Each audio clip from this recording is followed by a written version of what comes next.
Hi, my name is Nicholas Romero. You have Maxwell George, Joseph Wuori, and we're group number 28. So we decided for our IoT project for Mechanical Engineering 3171 to create a temperature and humidity sensor.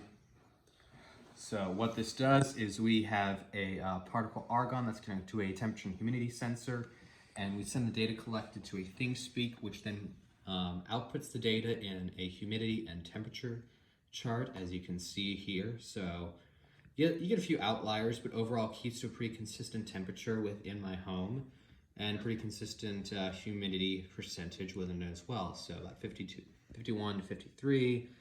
And then for temperature, you're getting about 71 degrees, which is about right for the house. So from there, we're able to monitor how things are progressing. And over here, we have the actual temperature sensor itself. Real simple setup. You have the temperature sensor right here, which is then wired to the argon, which is able to transmit it and publish the data to particle amongst all the different devices, and also to ThingSpeak. And as you can see with these two devices, these are the two other devices that we're able to publish it to, and these both are reading for that particle publish code. So when this publishes, these two are notified and are able to respond to that. This one was originally going to be an LCD projection. However, the LCD monitor did not work, as in we had it running, but it decided to just not run. So we want to at least ensure that the argon's able to receive dual device communication. So we have a separate code for that.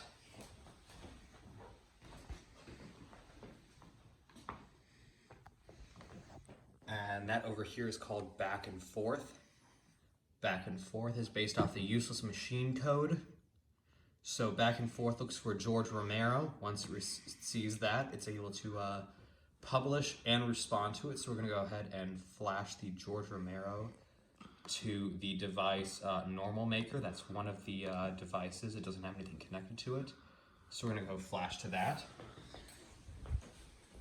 And this should be flashing the LED, which, as you can see, we've got that occurring right here. It flashes it, and it'll publish the argon that it's indeed received it. And so, as you can see right here, because our argon is publishing George Romero from the temperature sensor, this is receiving it, and it'll flash the LED light and go back to normal afterwards.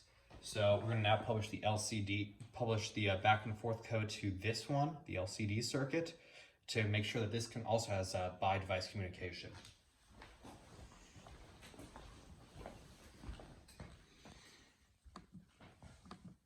So we're going to go to what was the temperature sensor. We're going to select that and flash the back and forth code to that, which should likewise cause this code to make the LED flash as we set it there, which, as you can see, it's receiving the code and flashing, which means that it works. So this is kind of a breakdown of our code. It's a very basic temperature sensor, but if you want to know the temperature and humidity in your room, if you keep it near super something like that, you'd be able to tell if your stove is too hot and you've forgotten about it, or if you want to make sure that your humidity and temperature is working in your home. This is a great way of detecting the levels that your air conditioning might be keeping your home at.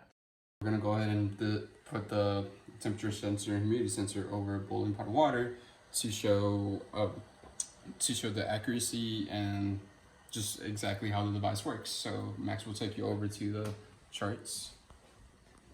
So over here, you can see that the temperature as the sensor is being held near.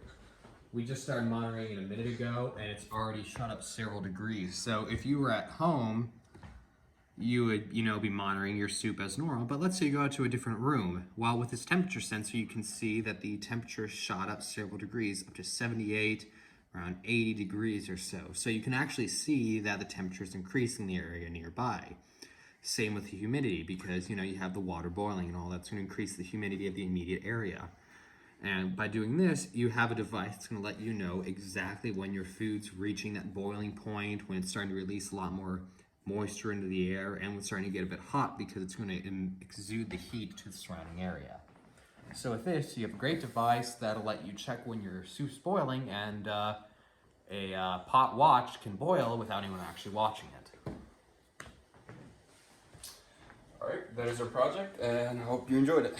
Now go ahead and toss that into the pot, Nico.